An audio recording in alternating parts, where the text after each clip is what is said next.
September 1943, Monte Cassino, Italy. German soldiers, veterans who had survived the frozen hell of Stalingrad, began disappearing from their posts in the dead of night, found at dawn with their throats cut, still clutching their weapons, killed so silently that men sleeping 3 feet away heard nothing. The elite troops who had held off entire Allied divisions for months now refused to man their positions after dark, terrified of an enemy that seemed to materialize from thin air wielding curved knives instead of rifles. What made these Gurkha soldiers so terrifying that they could break the will of Germany's best troops without firing a single shot? The ancient monastery sat on top of the mountain like a crown, 1,500 feet above the valley floor. German soldiers had turned this holy place into a fortress. Since January 1943, they had watched Allied soldiers try to climb the mountain and fail. For 9 brutal months, every attack ended the same way. Every attack ended the same way. Men would charge forward and German machine guns would cut them down. The bodies piled up so thick in some places that new attacks had to climb over the dead just to reach the German lines. The numbers told a horrible story. 54,000 Allied soldiers had been killed or wounded trying to take this one mountain. That was more than the entire population of many cities. American generals threw the 36th Infantry Division at the mountain. They lost so many men in one day that the division could barely fight anymore. British commanders sent the 46th and 56th Divisions up the slopes. They got pushed back with thousands of casualties. New Zealand troops, some of the toughest fighters in the Allied army, attacked 3 separate times. Each time they had to retreat, leaving their dead behind on the rocky hillside. The German commander, General Heinrich von Wettinghoff, stood in his command post and smiled. He had fought in Russia where Soviet armies with millions of men had tried to break his lines. This mountain was even easier to defend than the frozen trenches of the Eastern Front. He told his officers that Monte Cassino would never fall to a direct attack. The math was simple. His men sat at the top shooting down. The Allies had to climb up while bullets rained on their heads. Gravity itself fought for Germany. Allied generals believed the answer was more guns, more bombs, more tanks. They brought in hundreds of artillery pieces and fired thousands of shells at the German positions. The monastery on top of the mountain got hit so many times that its ancient walls crumbled to dust. American bombers flew overhead and dropped 500-pound bombs that shook the earth for miles.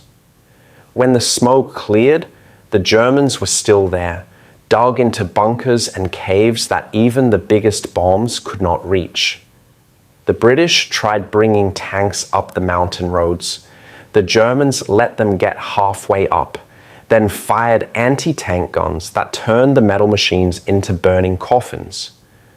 The tanks that did not get hit could not drive on the steep, rocky slopes. They sat on the narrow roads, blocking the way, while German artillery found their range and destroyed them one by one. After 3 weeks, the British had lost 47 tanks and had not moved the front line even 100 yards forward. American commanders argued for more firepower. British generals wanted more troops.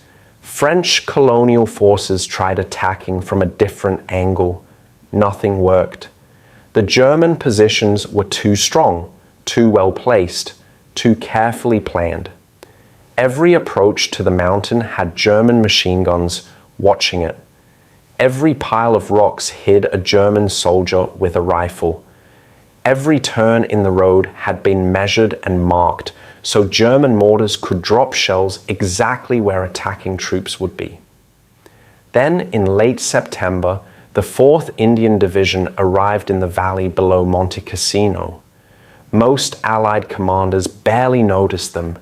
They were colonial troops from far away, not the kind of soldiers who won battles in Europe. But within this division marched 10 battalions of men who would change everything. These were the Gurkhas, soldiers from the mountain country of Nepal, a place so remote that many Allied officers had never even heard of it. The Gurkhas did not look like much at first glance. They stood shorter than most British or American soldiers, rarely taller than 5 feet 6 inches. They carried old rifles, some of them left over from the First World War. They wore the same uniforms as other Indian Army troops, but each man carried something extra on his belt, a curved knife called a kukri that their fathers and grandfathers had carried in wars going back hundreds of years. German intelligence officers wrote reports dismissing the Gurkhas as colonial auxiliaries of limited combat value. This was a huge mistake, one that would cost German forces dearly in the weeks ahead. These intelligence officers did not know that Gurkhas came from villages built on mountainsides so steep that children learned to climb before they learned to walk. They did not know that Gurkha soldiers trained in the Himalayan mountains, where the peaks reached over 20,000 feet high, making Monte Cassino's 1,500-foot height look like a small hill. They did not know that for 200 years, Gurkha warriors had fought British soldiers, Chinese armies, and tribal raiders across some of the hardest terrain on Earth. Major General Francis Chuka commanded the 4th Indian Division. He was not like the other generals. He had spent years in India and Burma. He had watched Gurkha soldiers fight. He understood something that the other commanders missed completely. This mountain was not a problem that needed more bombs or more tanks. It was a problem that needed different thinking, a completely new approach to fighting. Chuka walked the base of Monte Cassino and studied the German positions through his binoculars. He watched how the Germans felt safe during the day, confident in their machine gun fields of fire and artillery support. He noticed how at night the Germans lit up the mountainside with flares every few minutes, afraid of what they could not see in the darkness. He saw the cliffs and ravines that every other commander had marked as impassable terrain, ground where no soldier could possibly advance. Then Chuka smiled, because he knew something the Germans did not know. He knew that his Gurkha battalions specialized in doing exactly what everyone else thought was impossible. They moved through mountains at night like ghosts. They climbed cliffs that mountain goats would refuse to try. They fought best in close combat with knives and bare hands, in situations where machine guns and artillery could not help the enemy. While German soldiers felt safe in their bunkers, confident that no one could reach them in the darkness, Chuka knew his Gurkhas were already planning how to do exactly that. The other Allied generals held meetings and argued about whether to try another frontal assault or wait for more reinforcements. Chuka did not wait. He called his Gurkha battalion commanders together and gave them a simple mission. Go up that mountain at night. Find the paths everyone says do not exist. Get behind the German lines. Show me what is possible. The Gurkha officers saluted and walked away to prepare their men. They did not complain about the mission being too hard or too dangerous. This was the kind of fighting they had trained for their entire lives, the kind of war their ancestors had been winning for centuries in the high mountains of Nepal. The Gurkha way of fighting was completely different. The Gurkha approach broke every rule that Western military schools taught their officers. Rom. Everything Western armies taught. American and British soldiers learned to advance in lines, supported by tanks and artillery. They attacked during the day when they could see the enemy and when their big guns could provide cover fire. The official army manuals said night attacks were too risky and too hard to control. Soldiers might get lost in the darkness or shoot their own friends by mistake. Every military academy in America and Britain taught the same thing. Use your superior firepower. Attack when you have the advantage. Never give up the benefits of technology and training. The Gurkhas ignored all of this. They organized themselves into small teams of 8 to 10 men. Each team moved independently without needing radio contact or artillery support. They trained to fight at night when darkness hid their movements and made the enemy afraid. They practiced moving through terrain that maps marked as impassable. They learned to kill silently with their kukri knives so that enemies would die without making a sound that could alert others nearby. In early October 1943, a single platoon from the 1st Battalion, 2nd Gurkha Rifles, went out on patrol. 30 men slipped out of Allied lines just after sunset. They carried their rifles but left behind everything heavy. No radios, no extra ammunition, no machine guns or mortars, just their weapons, a few grenades, their kukris, and enough food and water for one night. British officers watching them leave shook their heads. Sending 30 lightly armed men toward the strongest German positions on the mountain seemed like suicide. The patrol moved up the mountainside using a narrow ravine that every military map said was too steep to climb. The Germans thought so too, which is why they did not guard it.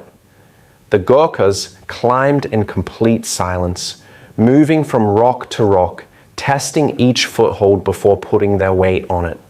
The ravine walls rose 40 feet on either side, so steep that the men had to wedge their backs against one wall and their feet against the other, inching upward like spiders. It took them 3 hours to climb 300 yards.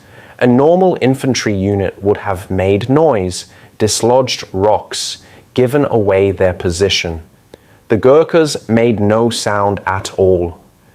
Just before midnight, they reached the top of the ravine and found themselves 200 yards behind the German front line.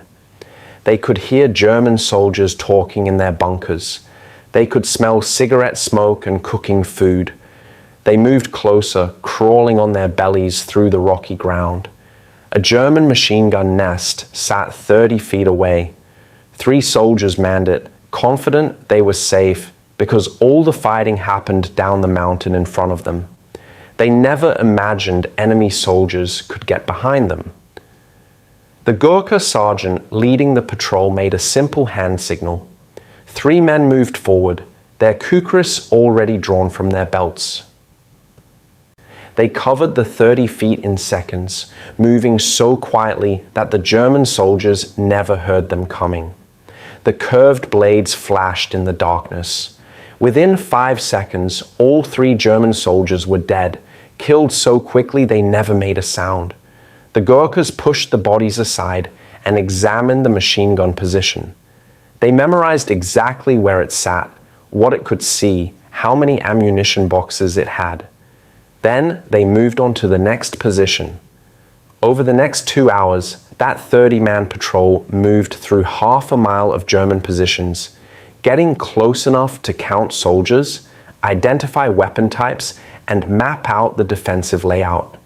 They eliminated 1 more machine gun position using the same silent knife attack. Then they withdrew down the mountain using a different route.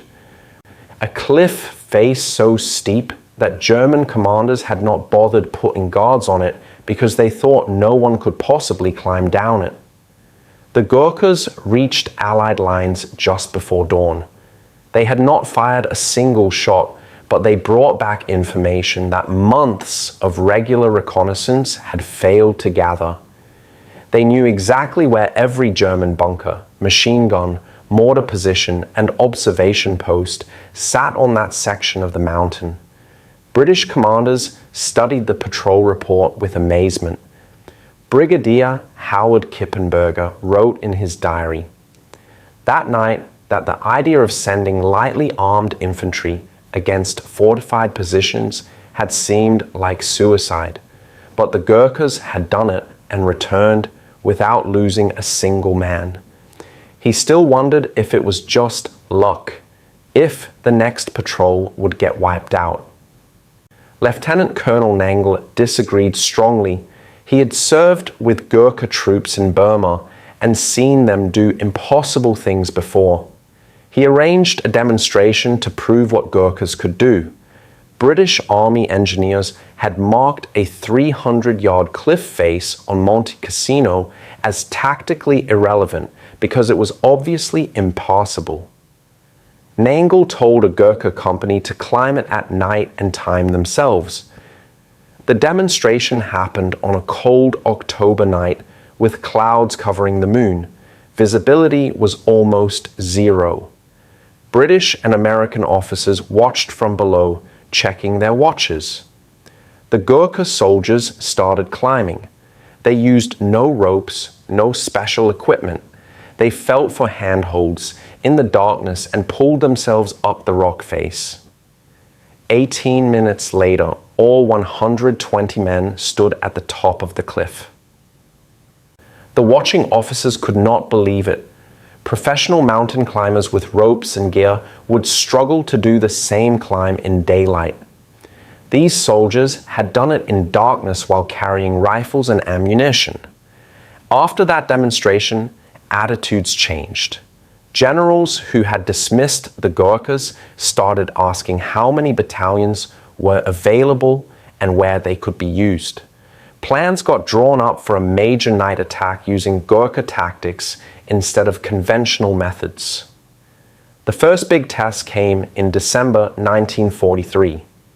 3 companies of the 1st Battalion, 9th Gurkha Rifles prepared for a night assault on Monastery Hill, the most heavily defended part of the German line, 360 men total. They would attack without artillery preparation because the noise would warn the Germans they were coming. They would advance without tank support because tanks could not climb the terrain they planned to use. Each man carried his rifle, 4 grenades, and his kukri. That was it. They started moving at 10 o'clock at night. The slope in front of them rose at a 45-degree angle, covered in loose rocks and scrub brush. German positions sat at the top, 800 yards away. The Gurkhas split into small groups and moved up different paths, spreading out so one machine gun could not hit multiple groups at once. They moved slowly, testing each step, making sure rocks did not roll downhill and give away their position. The climb took 4 hours. German flares went up every few minutes, bathing the mountainside in harsh white light. When a flare lit up the sky, every Gurkha froze in place, becoming just another dark rock among thousands. When darkness returned, they moved again. When the lead groups finally reached the German positions, they found themselves among enemy bunkers before the defenders realized anyone was there. They found themselves among enemy bunkers and fighting positions before the Germans realized anyone was there. Then the night exploded into close combat. Gurkhas charged into German positions with their kukris flashing. German soldiers woke up to find enemy soldiers already inside their defenses. Some Germans tried to surrender immediately. Others grabbed their rifles and fought back. The battle raged in complete darkness, men fighting hand to hand, unable to see more than a few feet in any direction. By dawn, the Gurkhas controlled 800 yards of the German defensive line. German bodies lay everywhere. The casualty count from that single night showed 127 Germans killed, most of them in hand-to-hand fighting. Another 43 were listed as missing, likely dead, but their bodies not recovered from ravines and caves. The Gurkhas had cut German supply routes and created chaos throughout the defensive network. German officers frantically called for reinforcements and counterattacks. For the first time in the Italian campaign, veteran German soldiers who had survived the Eastern Front began asking to be transferred to other sectors. They would rather face American tanks in daylight than Gurkhas with knives in the darkness. What made it more frightening for the Germans was what their sentries reported. They said they heard nothing until Gurkhas were already among them, no artillery warning. No sound of advancing troops. Just sudden silence, then screaming and fighting everywhere at once. One German sergeant who survived said it felt like the mountain itself had come alive and attacked them in the darkness. The fear spread through German units like a disease. Before the Gurkhas arrived, German soldiers maintained 87% nighttime alertness, according to their own reports. That meant most soldiers stayed awake and watchful during their guard duties. They felt confident in their positions and trusted their defenses would protect them. After 3 weeks of fighting Gurkhas, that alertness rating dropped to 34%. German soldiers were exhausted from constant fear. They could not sleep because every sound might be a Gurkha patrol. They could not relax because death might come silently from the darkness at any moment. German medical stations started reporting huge increases in combat stress cases. The numbers jumped by 340% compared to the previous month. Soldiers showed up shaking, unable to sleep, jumping at every sound. Some refused to go back to their positions at night. These were veteran troops who had fought Russian armies and survived years of brutal warfare. But the Gurkhas broke them in ways that regular combat never had. By February 1944, 5 Gurkha battalions operated across the Monte Cassino sector. That meant roughly 4,000 Gurkha soldiers were conducting raids, patrols, and attacks throughout the German defensive system. The results were stunning. In close combat situations, Gurkhas achieved a kill to casualty ratio of 8-1. For every Gurkha killed or wounded, 8 Germans died. In normal offensive infantry operations, a ratio of 1-1 was considered acceptable. Most attacks resulted in the attackers taking more casualties than the defenders. The Gurkhas reversed that completely. German units started refusing to hold forward positions after dark. They would man their bunkers and fighting positions during the day when they could see approaching enemies. But as sunset approached, they withdrew to secondary defensive lines further back, abandoning their forward posts until daylight returned. This gave Allied forces the chance to advance during the day with much less resistance. Ground that had been impossible to capture for months suddenly became accessible because the Germans feared staying there at night more than they feared giving it up. German commanders tried everything to counter the Gurkha tactics. They increased illumination flare use by 600%, firing flares every 3 to 4 minutes throughout the night. The constant light turned night into flickering day, harsh and disorienting. Flares drifted down on small parachutes, casting moving shadows that made it hard to tell what was real and what was not. But the flares also blinded German soldiers looking up at them, ruining their night vision and making it easier for Gurkhas to move during the few seconds of darkness between flares. The Germans established 24-hour listening posts equipped with sound detection equipment borrowed from submarine warfare.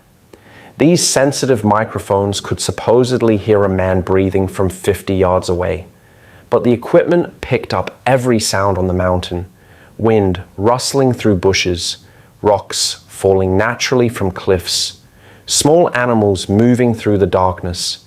The listening post operators heard so many sounds that they could not tell which ones were real threats.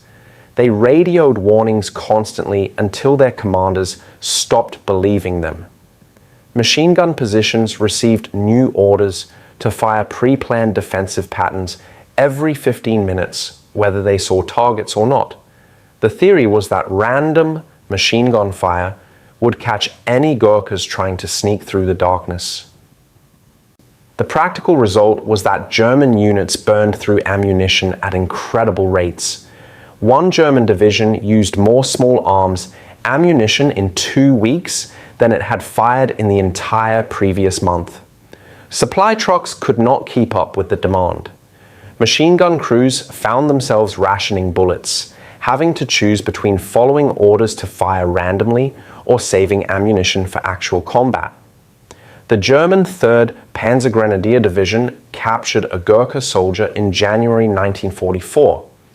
They interrogated him, trying to understand Gurkha tactics and find weaknesses. The soldier told them nothing useful, but when they captured a German officer a week later, the Allies interrogated him and got an earful. The officer said his men were not afraid of British or American troops. They could see those soldiers coming. They could predict their movements and prepare defenses, but the Gurkhas came from nowhere, moving through terrain that should be impossible to cross. They attacked in complete silence with those curved knives. Men would simply disappear from their posts during the night. In the morning, their bodies would be found with their throats cut, still sitting at their machine guns, still wearing their helmets. The officer's hands shook as he talked about it. The scene in German trenches during those months became a nightmare. The temperature would drop to near freezing every night. Soldiers huddled in positions carved into the rocky mountainside, their breath making little white clouds in the frigid air. They could not light fires because the light would draw immediate mortar fire. They could not smoke cigarettes because the glow would give away their position. They were not supposed to talk above a whisper because sound carried far in the mountain silence. Every small noise became a potential threat. A pebble rolling downhill might be a Gurkha's footstep dislodging it. A branch cracking might be someone stepping on it. Every shadow moving in the darkness could be death approaching with a kukri blade. Some German soldiers tied empty tin cans around their positions as makeshift alarms. Whenever someone approached, the cans would rattle and wake everyone up. But the mountain wind blew constantly, rattling the cans all night long. After a few nights of jumping at every false alarm, soldiers started ignoring the cans. Then they worried that a real threat might come, and they would ignore that too. German soldiers began finding ways to avoid night duty. Some claimed to be sick. Others volunteered for dangerous daytime patrols just to avoid sitting in a dark bunker at night waiting for Gurkhas to appear. Discipline started breaking down in some units. Officers had to threaten soldiers with court-martial to make them stay at their posts after dark. The Americans tried copying Gurkha tactics with disastrous results. The 36th Infantry Division attempted a night infiltration attack using similar methods in late January. They moved up the mountain in small groups, trying to stay quiet, attempting to get close to German positions before being detected. Within 2 hours, the attack fell apart completely. American soldiers got lost in the darkness. Groups stumbled into each other and nearly fired on their own men. They dislodged rocks that rolled downhill, making tremendous noise. German flares lit them up and machine guns cut them down. The division suffered 40% casualties and gained 0 ground. The attack proved that what worked for Gurkhas required more than just copying their tactics. It required their training, their comfort in mountain terrain, their cultural background of living and fighting in high altitude conditions. By May 1944, Gurkha regiments had conducted over 200 documented night raids. They had captured or killed more than 2,400 German soldiers. They forced the German High Command to redeploy 3 entire divisions away from other sectors just to counter Gurkha operations. Those 3 divisions represented nearly 50,000 men pulled from other parts of the Italian front, weakening German defenses elsewhere. The German High Command issued specific directives titled Countering Nepalese Mountain Infantry. This was extraordinary. The Germans had fought armies from dozens of countries. They had manuals for fighting Russians, Americans, British, French, Polish forces. But the Gurkhas were different enough, dangerous enough, that they needed their own special category of threat. The directives told German soldiers to never assume terrain was impassable. They warned that Gurkhas could appear anywhere at any time. They recommended that positions be abandoned at night rather than risk losing entire units to silent knife attacks. The psychological damage was perhaps worse than the physical casualties. German soldiers in Italy started believing the Gurkhas were superhuman, that they could see in the dark like cats, that they could climb vertical walls, that their knives were magic weapons that killed instantly. These beliefs were not true, but they felt true to exhausted, terrified soldiers sitting in dark bunkers, listening to every sound and wondering if death was creeping toward them through the shadows. Fear became its own weapon, as devastating as any rifle or grenade. Monte Cassino finally fell in May 1944. The monastery ruins got captured by Polish troops, but everyone knew the Gurkhas had broken the German will to defend the position. After months of fighting, the Gustav Line collapsed and Allied forces pushed north toward Rome. The Gurkha battalions moved with them, continuing their night raids and mountain warfare throughout the Italian campaign. The lessons from Monte Cassino spread quickly through Allied armies. Officers who had watched Gurkhas fight started teaching similar tactics to their own troops. Night infiltration became standard procedure for mountain warfare. Small unit tactics replaced mass frontal assaults in rough terrain. The idea that some ground was too difficult to cross got thrown out completely. If Gurkhas could do it, other soldiers could learn to do it too, even if they would never match the Gurkhas' natural skill in the mountains. British and American officers who served alongside Gurkha units in Italy carried those lessons forward to other wars. When the Korean War broke out in 1950, United Nations. Forces used night infiltration and terrain exploitation as central parts of their strategy. American commanders in Korea specifically requested information about Gurkha tactics from World War II. They studied the reports from Monte Cassino and trained their soldiers accordingly. Chinese forces in Korea discovered that American troops had learned some of the same silent movement and night fighting techniques that had terrorized German soldiers in Italy years earlier.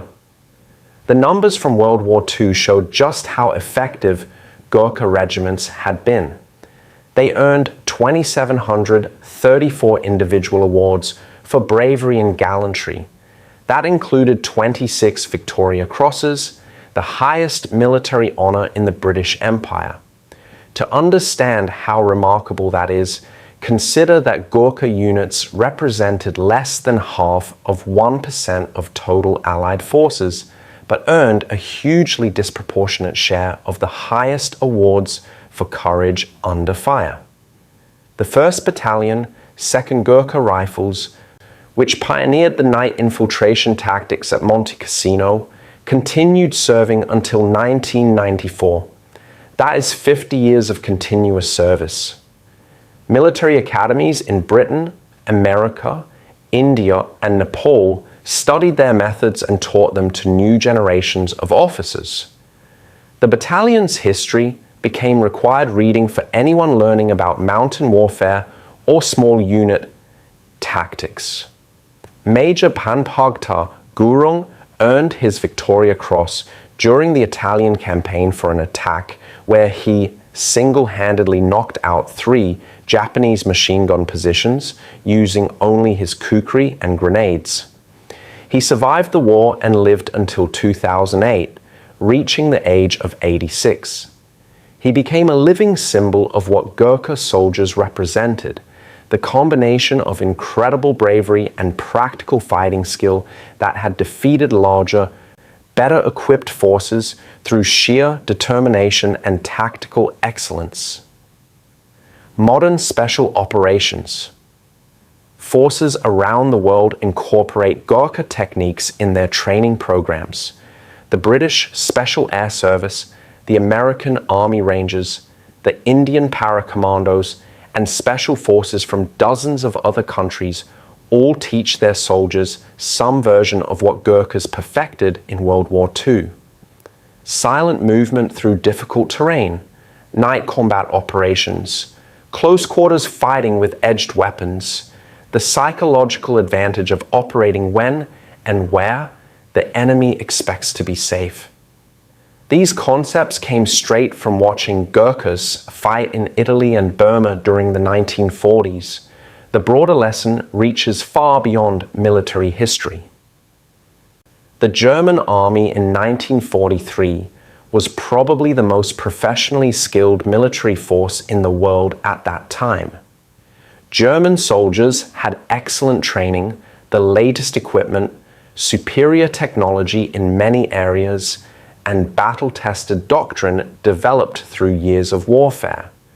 Their defensive positions at Monte Cassino were textbook perfect, utilizing every advantage of terrain, firepower, and engineering expertise.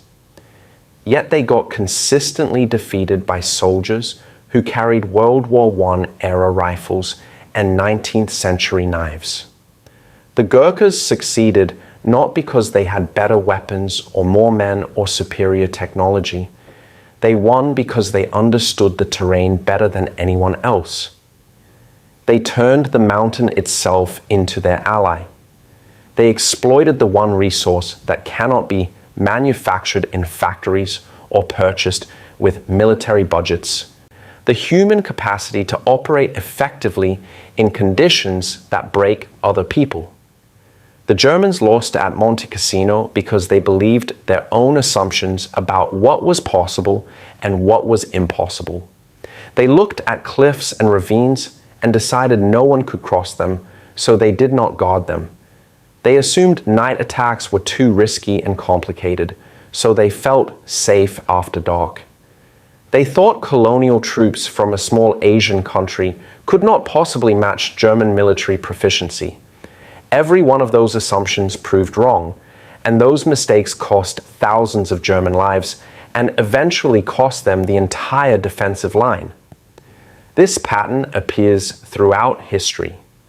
The superior force, the one with better technology and more resources, often loses to a smaller force that understands something fundamental about the actual conditions of battle. The American Revolution saw British regulars with perfect training and equipment get defeated by colonial militia who knew the terrain and used unconventional tactics. Vietnam saw American technological superiority fail against forces that understood jungle warfare better. Afghanistan saw Soviet and later American armies struggle against local fighters who knew every mountain pass and valley. What the Gurkhas teach us is that innovation does not always mean inventing new technology or building bigger weapons.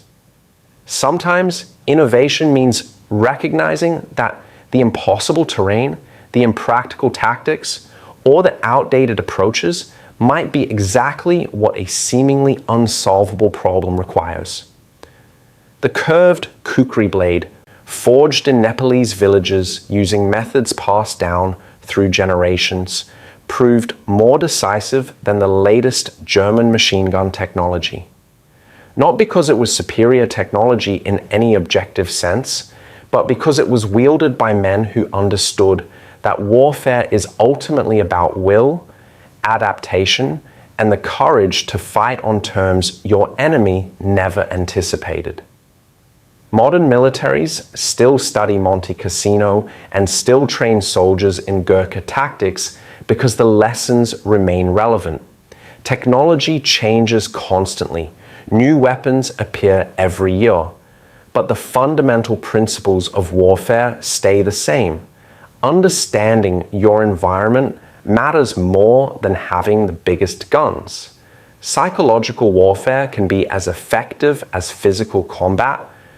Small units of highly trained soldiers can accomplish what large armies cannot. The ability to operate in conditions that break your enemy gives you an advantage that no amount of firepower can overcome. The Gurkha story also reminds us that cultural knowledge and traditional skills have real value even in the modern world. These soldiers came from villages where life had not changed much in centuries. They grew up in conditions that would seem primitive to most Western observers. Yet those exact conditions prepared them perfectly for mountain warfare in Italy. Their childhood experience climbing Himalayan slopes made Monte Cassino look easy. Their cultural tradition of kukri fighting gave them confidence in close combat situations where Western soldiers panicked. Their background of living in small mountain communities taught them to work together in small teams without needing constant supervision or radio communication. We live in a world that often dismisses traditional knowledge as outdated or primitive. We assume that modern technology and scientific approaches are always superior to older methods. The Gurkhas proved that assumption wrong. They took skills and weapons and tactics that were hundreds of years old and used them to defeat the most modern army in the world at that time.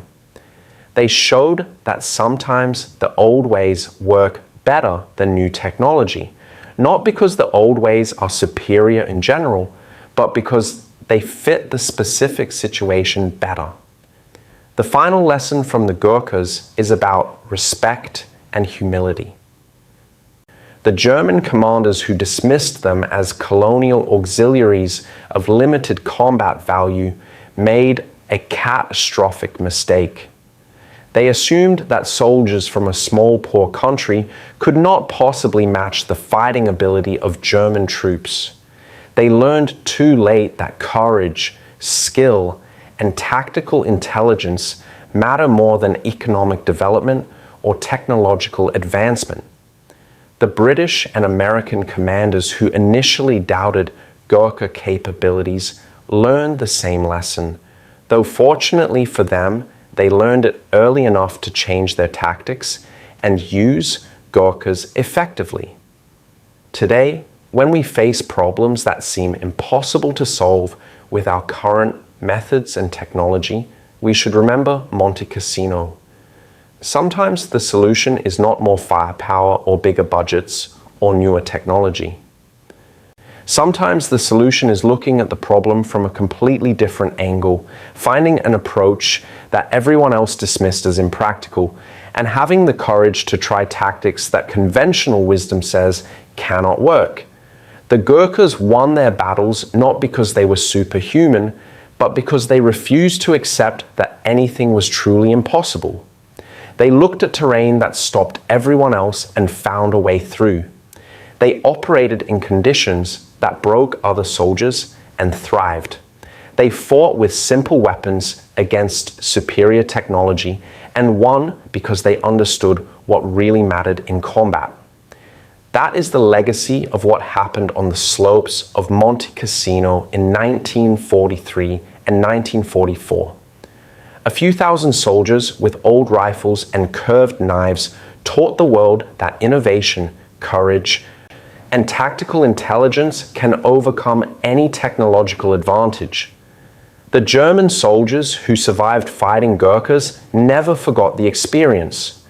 Neither should we, because the lessons they learned in those dark Italian nights remain just as true today as they were 80 years ago,